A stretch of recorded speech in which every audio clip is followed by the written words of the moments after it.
Next, let's meet Dr. Richard Scallion of Novant Health Surgical Associates. Well, welcome, Dr. Scallion. It's such a pleasure to have you back. Thanks for having me. We love having you on the show. You always have such great info. So some of our viewers may not have seen you in a while, so remind us about your education. Where'd you go to school? Well, I went to Eckerd College, and then for medical school, I went to Medical College of Georgia. And then I trained both at Georgia Baptist in Atlanta, and then I trained at New Hanover Regional Medical Center in general surgery. And our last guest was trained at New Hanover. We have a lot of folks from New Hanover. I think I'm a little older than he is. Well, maybe. So tell me about your partners at the practice. How many are there now? So I have 4 partners, Richard DeSandre, Mark Tillotson, Max Benenati, and Andy Smith. Yeah. And you have several locations, don't you? Yeah, we try to cover all of Brunswick County. So our main office is right there at the hospital, but we have some satellite offices, one up in Leland, one in Southport, and one at the south end of the county near Calabash. Yeah. Well, I know that you offer a wide range of services, but today we're here in honor of Breast Cancer Awareness Month. So we're going to focus on breast health. And we just spoke with Dr. Bodenheimer, who talked about detection and early detection and what have you. So he might send a patient to your office. Is that correct? And what would you do? What would happen there? So, yeah, I tend to be the next step in line with a breast concern, and sometimes he'll have a patient have a mammogram and there's some type of abnormality on the mammogram, and that's one reason he would send it. Sometimes it's because he actually feels a mass and is concerned about it, and sometimes it's just because the patient may be having breast pain. So if any of those were detected, what would be the next step?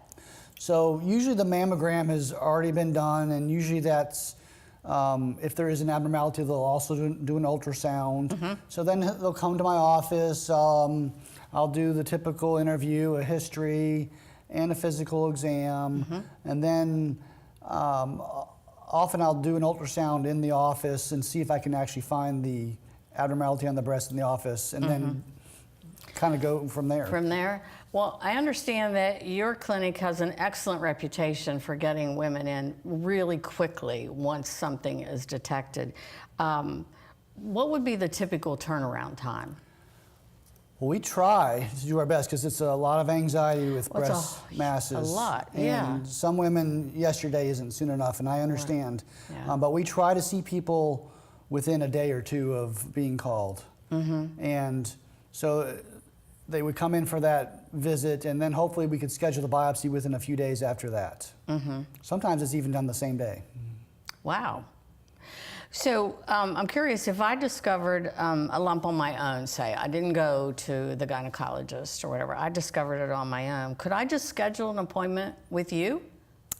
I think that's possible. Certainly our office would be ready to take any patients and phone calls like that. I guess the only hiccup could be is if your insurance company required referral from your primary care provider first. But sure, I think you could call anytime and we could work that out, Okay. Well, let's talk about some of the non-cancerous conditions and what you might do to diagnose and treat those. So what might that look like? We mostly deal with breast masses, and of course the majority of breast masses thankfully are not cancerous. And there's a lot of cysts, and a lot of times we just watch cysts, but if they're large, we can aspirate them in the office. That's what I was going to ask you. Can you do a lot of that stuff in your office? Yes, so with the ultrasound we can see the cyst, we can put a needle into it if we need to and draw the fluid off. If we need to, we can send that for a biopsy. Sometimes we deal with infections of the breast, and sometimes we can take care of that right there in the office, but if it's bad enough, we might even have to go to surgery. And another frequent problem that's not related to cancer would be breast pain, and occasionally women come for just kind of generalized breast pain, and we try to have strategies to deal with that. Well, you mentioned biopsies, so I want to talk about that a little bit. So if a biopsy is needed, what are the options? Like how big and little, or? That's a great How question. much? So the best way to do a biopsy is hopefully right there in the office, and probably the majority can be done that way. And that's if we can see the mass on an ultrasound machine, then we can do the biopsy under ultrasound guidance, and we just make do a little procedure in the office. We use a little numbing medicine and then make a tiny little incision and insert the needle right up to where the mass is and get a little piece of it. If we can't do that, then occasionally we will refer back to radiology for them to do a biopsy, but that's actually kind of unusual. And then another type of needle biopsy is sometimes we're referred patients that have calcifications in their breast, and sometimes these calcifications are actually suspicious and they're associated with early breast cancers. And we do a special type of biopsy in the hospital called a stereotactic biopsy. And that would be another technique. The last technique is if everything else fails, we can do the biopsy and surgery. So if cancer is discovered after a biopsy or surgery, say, what's typically next? Typically, I'll have the patient come back into the office and we can go over a lot of details about the biopsy and if there's any additional concerns. But the most common process would be to go ahead and proceed with surgery, and often we're able to just do something called a lumpectomy, where we remove a portion of the breast tissue where the cancer is, but not the entire breast. And then we often will test the lymph nodes at the same time to make sure there's been no evidence of any spread.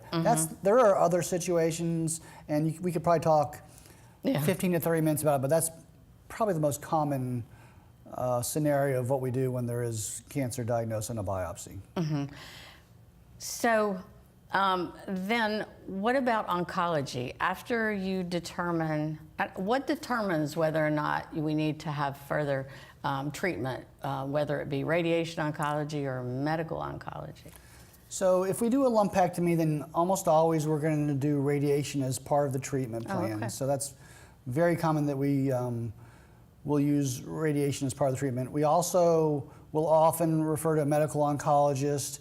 Sometimes if there's cancer in the lymph node, or sometimes if the cancer itself is high risk based on some of the testing that we do, then the patient will need chemotherapy.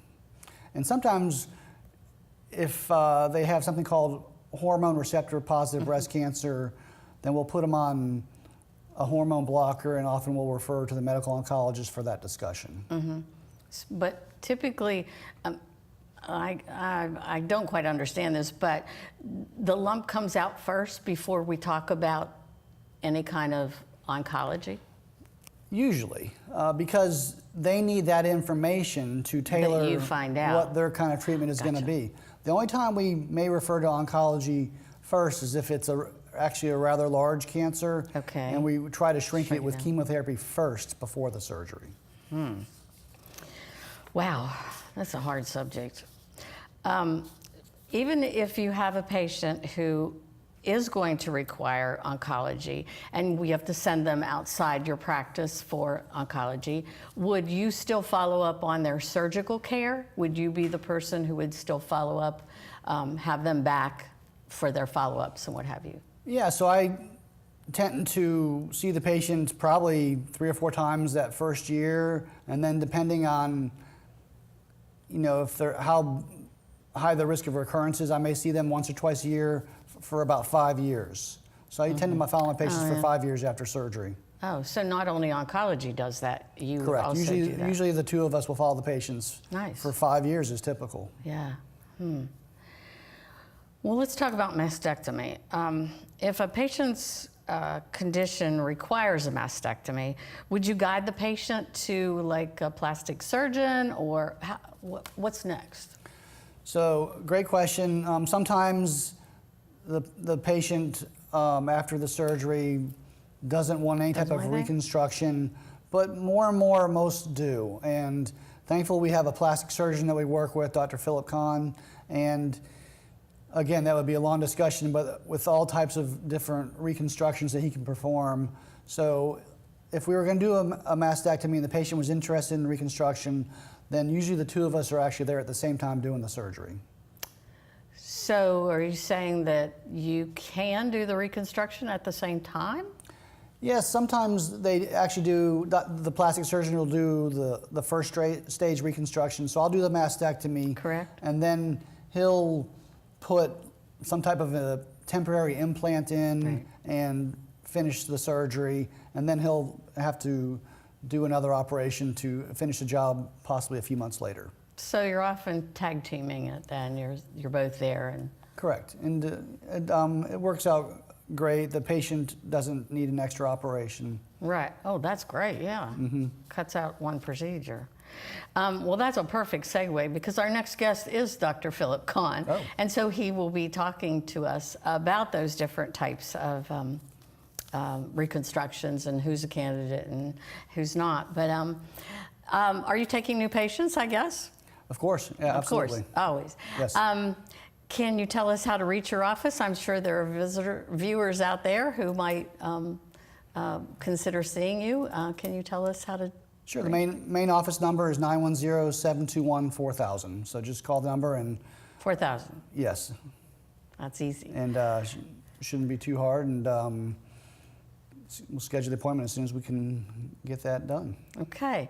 Well, thank you so much for being here. It's a great topic, a very serious topic, but it's a thank you for helping us honor Breast Cancer Awareness Month. And we look forward to talking to you again. All right. Again, thanks for having me. You're welcome.